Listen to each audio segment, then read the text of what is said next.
Assalamualaikum warahmatullahi wabarakatuh. Waalaikumsalam warahmatullahi wabarakatuh. Selamat pagi Ibu Dwi Yati selaku narasumber kami pada pagi hari ini. Perkenalkan, nama saya Puput Mariani. Saya dari program studi Informatika Universitas Mercubuana Yogyakarta. Di sini saya moderator yang akan memandu pertemuan wawancara pada hari ini. Selanjutnya ada 3 teman saya yang akan memberikan pertanyaan pada sesi wawancara ini. Boleh berkenalan terlebih dahulu, mulai dari Mas Surya, Mas Farik, Mas Adit. Silahkan.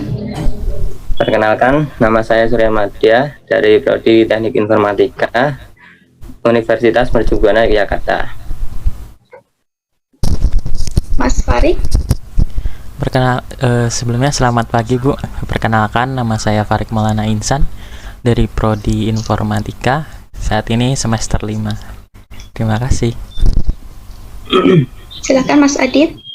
Sebelumnya selamat pagi Bu, nama saya Ditya Wahyu Pratama dari Prodi Teknik Informatika. Saya berempat semester 5 Bu. Ya. Baik, tujuan kami mengundang Ibu Dwi Yati pada pagi hari ini yaitu untuk melakukan wawancara dalam memenuhi tugas kelompok Teknopreneurship. Tidak hanya itu, kami juga ingin menggali informasi dan ilmu dari Ibu Dwi Yati agar bisa menjadi entrepreneur yang dapat seperti Ibu Dwi Yati. Sebuah kebanggaan untuk kami dapat menghadirkan Ibu Dwi Yati sebagai narasumber kami pada pagi hari ini. Perlu diketahui, Ibu Dwi Yati adalah seorang wirausaha sukses yang menciptakan produk herbal dari kunir putih yang memiliki banyak manfaat untuk kesehatan. Wihindra Mekar yang mengembangkan produk herbal kunir putih. Selain menjadi seorang wirausaha, beliau adalah seorang dosen Universitas Mercubuana Yogyakarta. Baik Ibu, apakah bisa digambarkan sedikit tentang awal mula merintis usaha Ibu sebagai wirausahawan kunir putih?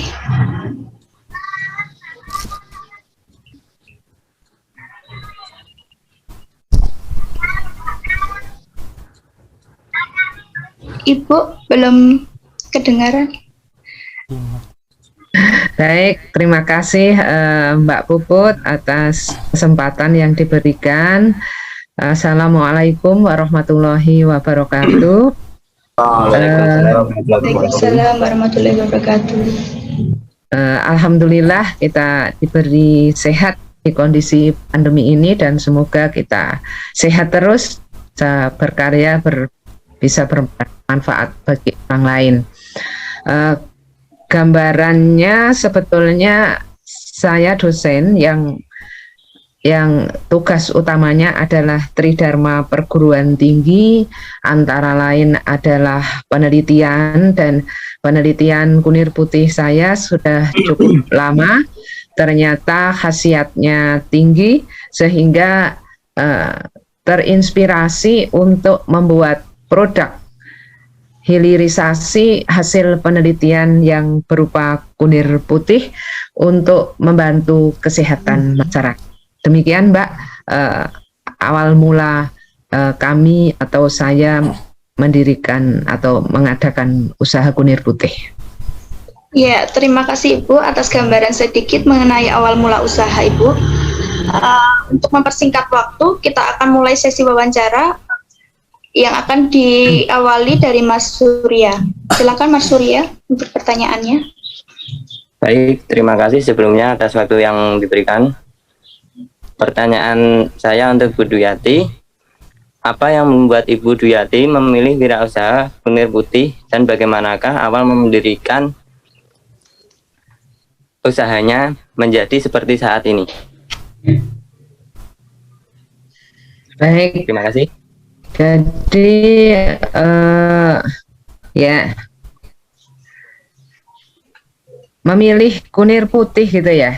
Di awal tadi saya ceritakan saya penelitian cukup lama kunir putih. Kenapa saya penelitian kunir putih? Karena menurut saya empon-empon atau rimpang itu banyak jenisnya, tetapi yang kunir putih jenis mangga itu ada rimpang kok aromanya mangga. Nah, saya orang pangan, saya maaf ahli pangan gitu ya kalau di dalam akademisi, karena saya orang pangan atau ya belajar pangan, sehingga ada kunir aroma pangan. Mangga itu kan kita makan sebagai pangan, bukan sebagai jamu, sehingga menarik sekali untuk dikembangkan. Sehingga saya kembangkan dan alhamdulillah ternyata antioksidannya tinggi, bioaktif yang ada di dalamnya luar biasa menurut saya, berkhasiat, sehingga saya produksi untuk kesehatan masyarakat. Dan di kondisi pandemi seperti ini ternyata banyak masyarakat membutuhkan, sehingga akhirnya saya dirikan CV Windra Mekar. Baik, selanjutnya untuk yang ingin bertanya, silakan. Mungkin dari saya dulu ya. Ya. Ya, terima kasih waktunya yang telah diberikan. Sebelumnya Bu, saya mau bertanya, gimana sih kita sebagai anak muda untuk memulai dari entrepreneurship, wirausaha, yang nggak cuma asal pingin ikut tapi juga bisa menelateni loh Bu. Mana caranya biar tetap stabil terus pingin wirausaha gitu. Baik, ini pertanyaan Mas Aditya ini saya kira bisa saya jawab. Kalau kita mau menekuni wirausaha sesuatu, kita mantap,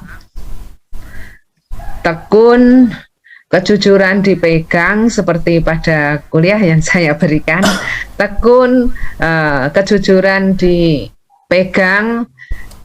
Terus terang, walaupun kalian sudah dewasa, patuh pada orang tua itu tidak bisa ditinggalkan. Dan pastinya dengan ketekunan, kejujuran, dan produk jasa maupun mungkin produk barang yang kita hasilkan itu dijaga kualitasnya. Nanti kalau apa yang sudah kita produksi itu dijaga kualitasnya, masyarakat percaya, pasti masyarakat akan kembali ke kita untuk memenuhi kebutuhannya atau untuk beli lagi gitu kalau trennya gitu. Jadi tidak jelean gitu ya, tidak bosanan. Nanti mungkin hari ini atau seminggu ini nggak begitu laku, sudah bosan, ganti lagi, itu yang membuat orang tidak percaya. Misalnya usaha warung kok, wah kemarin nggak laku ya, saya tutup aja, besok buka lagi. Orang yang mungkin dari bepergian pingin ke warung kita atau warung makan katakanlah, pingin ke warung makan kita, kok kita pas jeleh tutup atau bosen tutup itu ya. Jadi nanti waduh tutup, nanti di hari-hari berikutnya jangan makan di sana, tutup gitu, padahal sudah buka. Jadi bangka KKN yang kecil itu waktu itu milih di Maluku, ngopo aduh mbok sing cedak gitu kalau orang tua. Tetapi kan ya namanya anak juga ingin pengalaman, biarlah dia dapat pengalaman sendiri lah. Itu dia komunikasikan kunir putih, membantu program kerja manfaat empon-empon untuk kesehatan masyarakat dengan memberikan sejumlah produk dengan persyaratan nanti ada video presentasi di depan masyarakat gitu. Itu menurut saya luar biasa. Itu promosi. Jadi promosinya lewat itu selain memang promosi lewat medsos. Jadi setiap saya update, kalau di antara ini sudah WA dan tersimpan di tempat saya, update status saya selalu terkait dengan industri saya. Misalnya saya bantu bibit empon-empon 1 ton di Karang Taruna Yuda Argomulyo, misalnya kayak gitu, sebetulnya itu langkah promosi. Itu sementara, jadi banyak sebetulnya, tetapi saya kira promosi saya antara lain seperti itu. Baik, terima kasih Bu. Oke, bisa dilanjutkan untuk yang ingin bertanya lagi. Saya Ya, silakan. Ya, ya, terima kasih. Bu, mau tanya nih, gimana sih kita merubah pandangan masyarakat terkait pengen barang bagus tapi murah gitu. Kadang kan banyak masyarakat pengen barang yang contoh obat atau yang lain-lain yang pengen yang kualitasnya baik, tapi dia pengennya harganya murah gitu loh Bu. Kadang kan kita sendiri dari sebagai wirausaha kan bingung gitu, pengen produk yang bagus tapi masyarakat pengennya yang harga murah gitu Bu. Gitu Bu. pertanyaannya bagaimana? Gimana cara kita merubah pandangan masyarakat terkait pengen barang bagus tapi harganya murah gitu. Sedangkan kita kan cari bahan juga yang enggak murahan gitu Bu. Baik, itu cocok di industri saya sebetulnya. Jadi bukan sombong, tetapi memang orang punya produk pengennya berkualitas, dan kalau kita mau bersaing ya harganya yang murah, tetapi tetap bisa menutup biaya produksi. Kalau saya seperti itu. Jadi seperti kunir putih, bisa saya tanam sendiri, bisa beli dari petani sekitar, harganya murah. Bahkan yang tidak tahu panen kunir putih dijual di tukang jamu gendong nggak laku, tetapi bisa saya beli dan inovasi menjadi produk yang di masa pandemi ini cocok. Orang yang positif COVID cepat negatif, mungkin 5 hari jadi negatif, 7 hari jadi negatif, bahkan ada yang 42 hari positif long COVID gitu, minum kunir putih 2 hari negatif, harganya murah. Jadi menurut saya nggak perlu dirubah toh mindset murah dan berkualitas. Nah, ternyata saya bisa menyediakan. Maksudnya, sekali lagi, kalau kita tidak semata-mata uang yang ingin diraih, ya jangan terlalu ngambil untung terlalu banyak. Niatnya kita bantu masyarakat. Dan niat bantu masyarakat itu jika kita belajar ikhlas atau ikhlas, yang kasih balasan Allah gitu.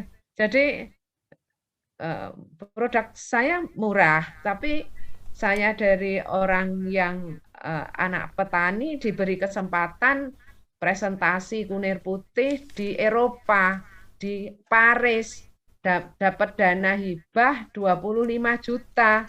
Nah, kalau hanya Paris saja lah, eman-eman, deket-deketnya dekat, maksudnya dalam satu visa sudah bisa ke Amsterdam, ke Berlin, ke Switzerland, ke Italia.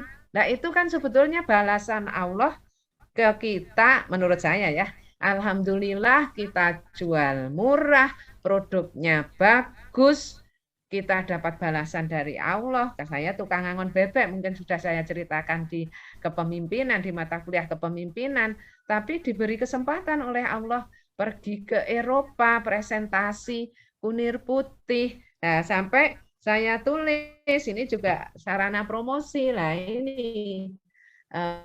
Penggembala IT menjadi profesor, ini termasuk buku terlaris dibandingkan buku kuliah saya, buku ilmiah saya.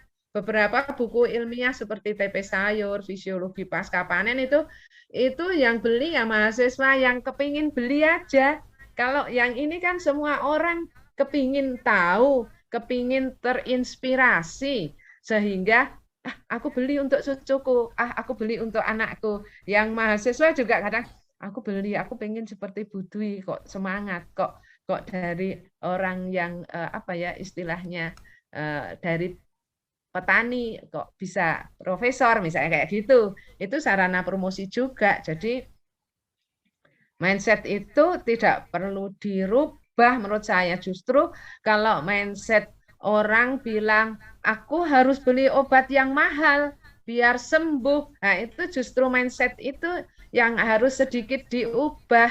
Nggak harus mahal. Kalau Allah itu memberi jodoh jamu atau obat kepada kita, barang murah pun kita sehat. Misalnya seperti itu kalau di pikiran saya, Mas Adit. Jadi tidak perlu dirubah itu.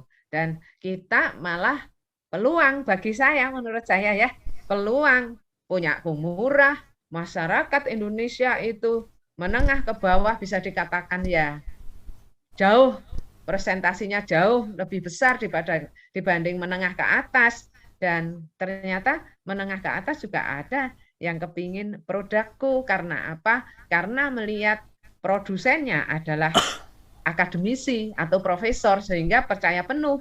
Udah saya mau beli, itu kan penelitiannya Prof Dwi misalnya kayak gitu. Itu dosen-dosen saya profesor pada beli di UGM ada Pak Rektor juga pernah mencicipi dan lain, Pak Rektor UGM maksudnya Pak Anut misalnya itu pernah mencicipi dan lain sebagainya. Itu mindset yang harus beli obat mahal agar cepat sembuh itu justru belum tentu kalau itu belum jodoh. Jadi obat yang ada di sekitar kita manfaatkan. Misalnya seperti itu Mas Adit. Paham Ya, saya. baik. Terima kasih Bu, sangat Ya. memuaskan. Oke, terima kasih Ibu untuk penjelasannya. Ini sepertinya kita akhiri saja ya untuk sesi pertanyaannya, karena waktunya sudah mepet, kurang 5 menit. Ya, dari kelompok kami, terima kasih untuk Ibu Dwiyati yang sudah meluangkan waktu dalam melakukan sesi wawancara pada pagi hari ini. Kurang lebihnya saya mohon maaf. Sekian dan terima kasih. Ya, sama-sama saya. Waalaikumsalam. Sama-sama saya juga berterima kasih kalian silaturahim lagi walaupun virtual gitu ya. Bisa sambung lagi dan mudah-mudahan apa yang kita diskusikan ada manfaatnya.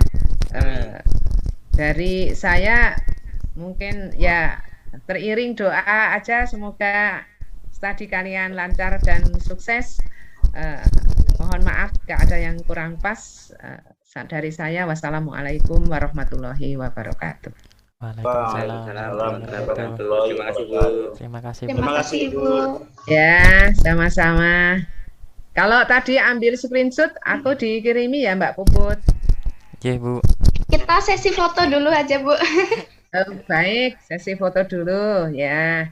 Nanti tak Mungkin upload. Mas Farik boleh minta tolong? Ya. Oke, 1, 2, 3. Sekali lagi. 1, 2, 3. Sudah.